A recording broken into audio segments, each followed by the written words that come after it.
Morning. We're still talking about Paul in Acts chapter 19 or 9 and Acts chapter 8. One of the things that we look at Paul, we see a religious guy who's very devoted to his religion. And on the other hand, we see a very vile person as far as a human being, given to murder and mayhem, to um, persecuting children, women, men. It didn't matter.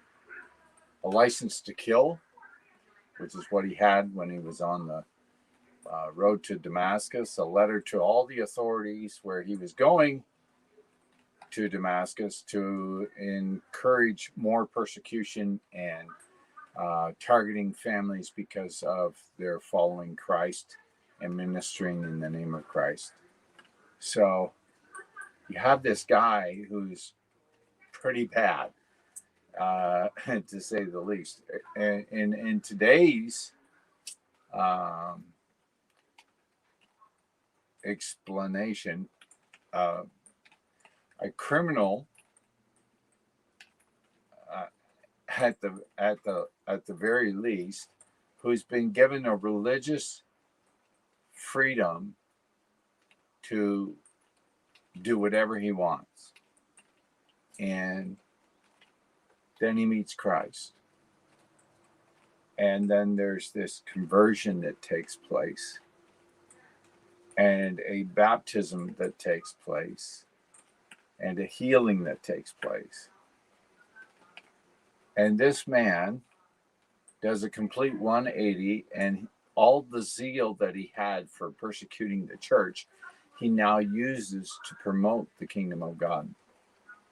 It's quite an interesting transformation when you begin to study the life of Paul.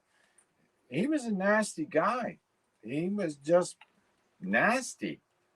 And if you were against him, yeah, that was not a good deal. And so people were fleeing from him. And so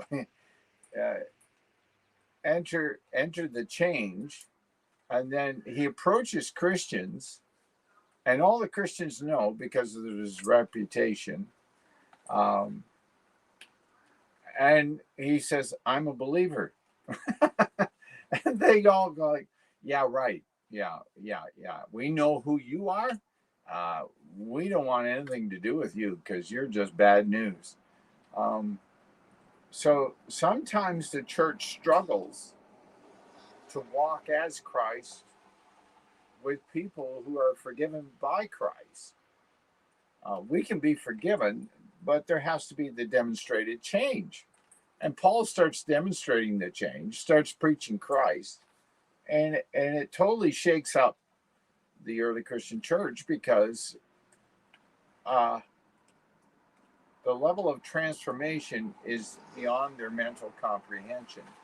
And so that's why they struggle with it. When Jesus changes your life, he changes your life. Uh, People can say they're Christians, but the biblical transformation is supposed to be others declare that you're Christians. And your transformation should be evidence of your life. I heard one time that, is there enough evidence of Jesus Christ in your life to convict you? Good question. Is there enough Jesus in your life, in your actions, that you could be convicted of being a Christian this morning? So jumpstart your day with Thursday, realizing that when you meet Christ, there has to be a transformation, and it can't stop. It has to be an ongoing transformation, a transformation that changes your life so much that people know that you're a believer, not based on condemning words, but based on a life of fruit, of love and joy and peace and gentleness. Yeah, that's the place where Christians need to go and need to be.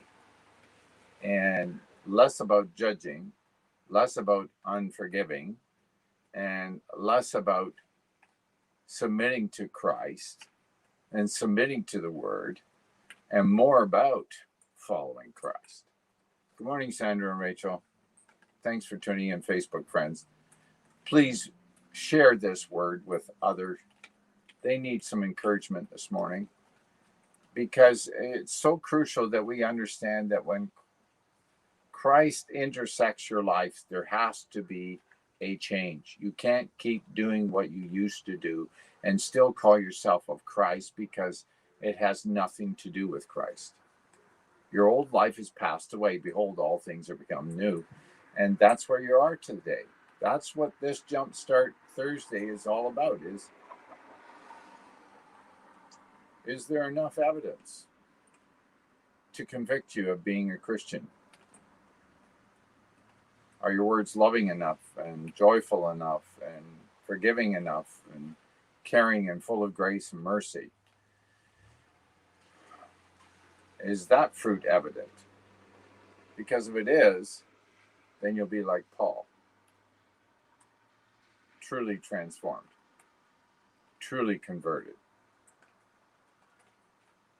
There's a lot going on right now, but you need to determine whether you're going to follow Christ 100% or not. This is no time to be on the fence, right? No time to be on the fence. Follow Christ. With everything you have, follow Christ. And ask God for strength. Read his word, flush your mind, get good things in there. Don't neglect the word. It's a basic principle from Sunday school, but don't neglect the word. It will keep you in perfect peace, whose mind is stayed on Christ. Have a great day. We love you. Thanks for your prayers, and thanks for keeping us in intercession. There's so much going on ahead, and we're excited about the changes. And this is a season of change. And I just want to tell everyone that be ready for the changes that are coming, because Christ is coming soon. And guess what? He's asking us to change to be more like him. So have a great day. God bless you.